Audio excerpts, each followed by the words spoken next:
फाटे साहेब, सध्याला विधान परिषदेची निवडणूक सध्या चालू आहे. या विधान परिषदेमध्ये भारतीय जनता पार्टी सोबत जे शरद पवार गटावरती निवडून आले, त्यांच्या तिकिटावर निवडून आले, ते देखील आमदार त्यांना मोठ्या प्रमाणात पाठिंबा दिला. आपण सोलापूरमध्ये चित्र बघतोय, त्याबद्दल काय प्रतिक्रिया तुमची? देशाला स्वातंत्र्य मिळून 75 वर्ष झाली. कधीही असं झालं नाही की आज जनता इतके अवघड झालंय की भाजप नको म्हणून नगरसेवक निवडून दिली, भाजप नको म्हणून जिल्हा परिषद सदस्य निवडून दिली, आणि भाजप नको म्हणून जे आमदार आम्ही निवडून दिली ती सगळेच गडी आता भाजपमध्ये गेले ते. त्यामुळे खऱ्या अर्थानं सामान्य मतदाराचा आणि सामान्य जनतेचा विश्वासघात ह्या लोकांनी केलेला आहे. आणि आज ज्या पवार साहेबांनी तुम्हाला निवडून आणलं त्या पवार साहेबांना आज तुम्ही एकटं टाकताय. ज्या मोहिते पाटलांनी तुम्हाला निवडून आणलं त्या मोहिते पाटलांना तुम्ही एकटं टाकताय आणि वर्ण आणखी उद्धट भाषा बोलताय. म्हणजे खऱ्या अर्थानं आज काम झालं की हो लांब अशा पद्धतीनं यांचा कार्यक्रम चालू आहे. आज जनतेनं कोणाकडे बघायचं? आज विरोधकच राहिला नाही. आज शेतकरी एवढ्या वाईट संकटात आहे, त्याच्या पाठीशी उभा राहायचं सोडलं. सामान्य एवढा महागाईने होरपळायला लागलाय, त्याच्या विरोधात आवाज उठवायचं सोडलं. आणि ही जर भाजपच्या मांडी लावून बसली तर खऱ्या अर्थानं सामान्य माणसानं बघायचं कोणाकडे. म्हणून भविष्य काळामध्ये अशी लोक ही खड्यासारखी बाजूला निघली पाहिजे. कारण या लोकांनी राजकारण नासवले. सगळ्या अगदी पैसा दिला की काही खरेदी करता येते असं भाजपला वाटतंय. आणि ही लोक सुद्धा पैशाला बळी पडायला लागली. आमदाराला 4-4 कोटी द्यायचं, या नगरसेवक आणि जिल्हा परिषद वाल्याला 25-25 दिलं की सगळी मत आपली आहे ती. अशा पद्धतीची भूमिका या पालकमंत्र्यांनी इथं मांडली. पालकमंत्र्याचं काम काय असतंय?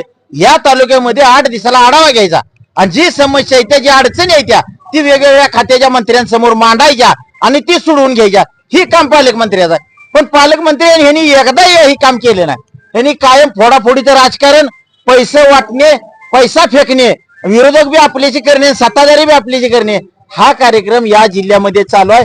खऱ्या अर्थाने या जिल्ह्याचं सगळ्यात मोठं नुकसान ही या पालकमंत्र्यांनी केलेलं आहे. इथल्या सत्ताधाऱ्यांनी आणि विरोधकांनी सुद्धा केलेला आहे. कारण विरोधकाचं काम ही भांडायचं असतं या, पण विरोधक कोण आहे हीच कळलं नाही. आज वसंत नाना एकटाच माणूस आहे, त्यांच्या मागे कोण नगरसेवक, कोण जिल्हा परिषद सदस्य एकही आहे असं मला वाटत नाही. खरे साहेब जर सोडले तरी एकही माणूस त्यांच्या पाठीमागे नाही. वाईट अवस्था आहे. एवढी वाईट अवस्था कधी मला बघायला मिळाली नव्हती या 20-25 वर्षामध्ये. ही अवस्था निर्माण झाली. ज्या लोकांनी विश्वास टाकला त्यांचा पुरा विश्वासघात या लोकांनी केलेला. प्रत्येक जण त्याचं काय ना काय कारण सांगतोय. कोण म्हणतोय वसंत नानाची उमेदवारी आम्हाला विश्वासात न घेता दिली, कोण म्हणते आमच्या मुलाला उमेदवारी देण्याची शब्द मोहिते पाटलांनी. तुम्हाला ज्यावेळेला उमेदवारी दिली आमदारकीच्या, जिल्हा परिषदच्या, नगरपालिकेच्या, कोणाला विश्वासात घेऊन दिले का? आम्हाला खाली मतदाराला विचारलं ह्याला देऊ द्या का त्याला देऊ द्या का? पक्षापेक्षा कोण मोठा नाही. पक्षाचा आदेश आला की कामाला लागायचं असतं या. पण ही झाली ती कारण सांगायला. प्रत्यक्षात कोण म्हण नाही मला 4 कोटी दिलेत म्हणून मी गेलो भाजपच्या मिटिंगला. हे कोणच म्हण नाही. खरं कोण बोल नाही. बोलतोय वेगळं, प्रत्यक्षात करतोय वेगळंच. ही लबाड भूमिका ही राजकीय मंडळी पैशा मागे लागली आणि यांनाही वाटतंय उद्या पैसा फेकून राजकारणात यायचं. त्यामुळे राजकारण नासले अक्षरशः. भयान अवस्था झाली. सामान्याचं कोणालाही देणं घेणं पडलं नाही. आणि सामान्यासाठी मुचकी लोक राहिली त्यात आवाज उठवायला. एवढी वाईट अवस्था झाली सामान्य माणसाची. त्यातलेच काही आमदार पंढरपूरच्या जे आंदोलन चालू रोहित पवारांचं, तिथे स्टेजवरती येऊन सांगतात की भारतीय जनता पार्टी शेतकऱ्यांसाठी काय दिलं नाही, कर्जमाफी केली नाही. त्यांचा तर कहरच केलाय त्यांनी. ती म्हणते सगळ्यात महाराष्ट्रात सगळ्यात जास्त मी तिथं विधान भवनात प्रश्न मांडले आणि इकडे भाजपला मतदान करताय. काय तुमच्या प्रश्न मांडण्याला अर्थ राहिला? त्या स्टेजवर त्या रोहित पवार देखत त्यांच्या समोर म्हणताय माझं जमलं तर जमलं नाही तर उडत गेलं. ही भाषा असते आमदारांची. काय बोललं पाहिजे आमदारानं? कुणासमोर बोलतोय आपण? आंदोलन कुठलं चालू आहे? शेतकऱ्याचा विषय चालू आहे. तुम्ही बोलताय काय, करताय का? म्हणजे तुम्हाला काय पडलं नाही? तुम्हाला तुमच्या राजकारणातच पडले.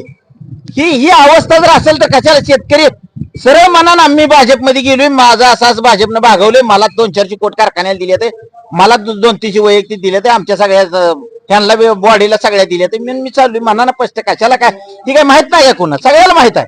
फक्त बोलत नाही माझ्यासारखा एखादा बोलतो या आणि बाकी बोलत नाही, एवढाच फरक आहे. सगळ्याला माहित आहे यांचं धंदा कोणाच काय येते काय. सगळे आमदार आहे. त्या माळशिरसचा आमदार म्हणतोय माझा केसानं गळा कापला. का मोहिते पाटील नसतं निवडून आला असता का? डिपॉझिट तर राहिला असतं का? म्हणजे काय माणसं एवढी जेवढी माणसं निवडून आणली आणि जेवढ्यासाठी प्रयत्न केला तेवढी सगळी उलट्या काळजाई निघाली. आज भारतीय जनता पार्टीचे सगळे आमदार एक निष्ठा म्हणून त्यांच्या सोबत आहेत. स्वतः परिचारक देखील ज्यांना उमेदवारी देणार होते अहो ज्यांची विरोधात तुम्ही बघा, यांना ही समोरच्या विरोधकाच बघ नाही ती. ज्यांना उमेदवारी द्यायला पाहिजे होती त्या माणसाला उमेदवारी डावलली. प्रशांत परिचारक माजी आमदार, त्यांनी उलटा प्रचार केला का? त्यांनी दुसऱ्या पक्षाला मदत केली का? अजिबात नाही. मग ती कशी पक्षाचा आदेश पाळते ती? आता तुम्ही का पाळत नाही? म्हणजे तुम्ही पक्षाचा आणि ह्याचं देणं घेणं नाही, तुम्हाला गांधी बाबाचं देणं घेणं नाही. गांधी बाबा काय भीतीचं वातावरण आहे. गांधी बाबा आहे, भीती कुणाला नाही. बारकं पोरग सो कुणाला भेट नाही. आता लोकशाही आहे, तुम्ही आहे सगळी. कोण काय बोललं ईडी सीडी, मग तुम्ही खायच कशाला? तुम्ही खाल्ल्यावर ईडीला भेटाल, ज्यांनी खाल्लं नाही कशाला भेटी ईडी? बरं भेटते ती, मग मध्ये तुम्ही आमदारकी वेळेला भेट नाही. तिथं पवार साहेब चालतंय, तिथं तुतारी चालतीये, तिथं राष्ट्रवादी चालतीये, आणि निवडून आल्यावरच पुणे चालत नाही काय? पवार साहेबांना आणि मतदारांना फसवले असं वाटतंय. 100% लय मोठा विश्वासघात केलाय, सगळ्यात मोठा विश्वासघात केलाय. आणि पुण्यावरून म्हणता आम्ही स्वाभिमानी आहे.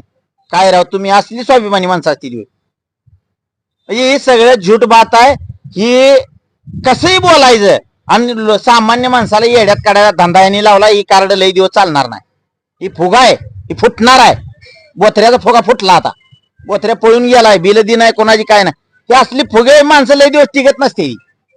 ज्या अशी भमसाक बोलते ती, जे अशी लबाड्या करून मत इकात घेऊन पैसे खाऊन भ्रष्टाचार करून पुढे आलेली कधीच जास्त दिवस टिकत नसते. तेवढ्या पुरतं टिकते ती आणि त्यांचा काळ संपतो लगेच.